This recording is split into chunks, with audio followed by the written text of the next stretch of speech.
Price the lord.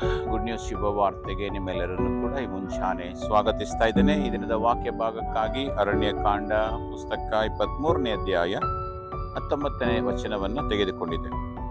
ಈ ವಾಕ್ಯ ರೀತಿಯಾಗಿ ಹೇಳ್ತದೆ, ದೇವರು ಮನುಷ್ಯರಂತೆ ಎರಡು ಮಾತಿನವನಲ್ಲ, ಮನುಷ್ಯನಂತೆ ಮನಸ್ಸು ಬೇರೆ ಮಾಡಿಕೊಳ್ಳುವುದಿಲ್ಲ, ತಾನು ಹೇಳಿದ ಮೇರೆಗೆ ನಡೆಯುವುದಿಲ್ಲವೋ, ಮಾತು ಕೊಟ್ಟ ನಂತರ ನೆರವೇರಿಸುವುದಿಲ್ಲವೋ ಎಂಬುದು.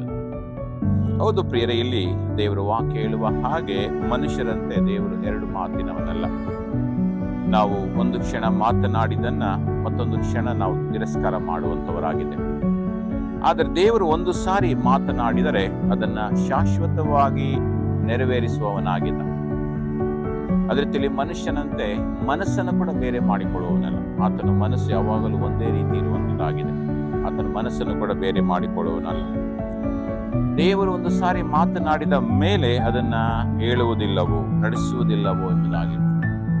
ದೇವರ ವಾಕ್ಯ ಯೆಶಾಯ 55 ನಾವು ನೋಡ್ತೇವೆ, ಮಳೆಯು ಹಿಮವು ಹೇಗೆ ಭೂಮಿಗೆ ಬಿದ್ದು ನೆಲವನ್ನು ತೊಯಿಸಿ ಅದನ್ನು ನೆರವೇರಿಸಿದ ಹೊರತು ತಂದೆ ಬಳಿಗೆ ಹಿಂದಿರುಗಿ ಹೋಗುವುದಿಲ್ಲವೋ, ಹಾಗೆ ದೇವರು ಮಾತನಾಡುವಂತ ಪ್ರತಿಯೊಂದು ಮಾತು ಆತನು ನೆರವೇರಿಸುವವನಾಗಿದ್ದ.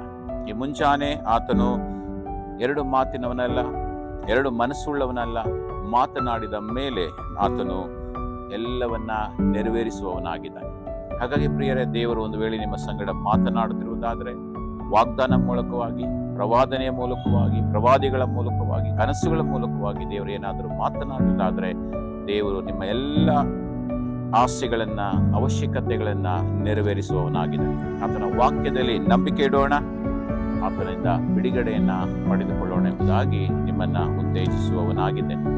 ಪ್ರಾರ್ಥನೆ ಮಾಡಿಕೊಳ್ಳೋಣ. ತಂದೆಯಾದ ದೇವರೇ, ಈ ಮುಂಚಾನೆ ಸಮಯದಲ್ಲಿ ಕೂಡ ನಾವು ಪ್ರಾರ್ಥಿಸುತ್ತಾ ಇದ್ದೇವೆ. ಕರ್ತನೆ, ನೀನು ಮನುಷ್ಯನಂತೆ ಎರಡು ಮಾತಿನವನಲ್ಲ.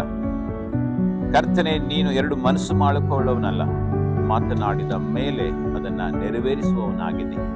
ಕರ್ತನೆ, ನಮ್ಮ ಸಂಗಡ ನೀನೇನೆಲ್ಲ ಮಾತನಾಡಿದೆಯೋ ಅದನ್ನ ನೆರವೇರಿಸು ಅಪ್ಪ. ನೀನು ಕಾರ್ಯರೂಪಕ್ಕೆ ತರಬೇಕೆಂಬುದಾಗಿ ನಾವು ಕೇಳಿಕೊಳ್ಳುತ್ತೇವೆ.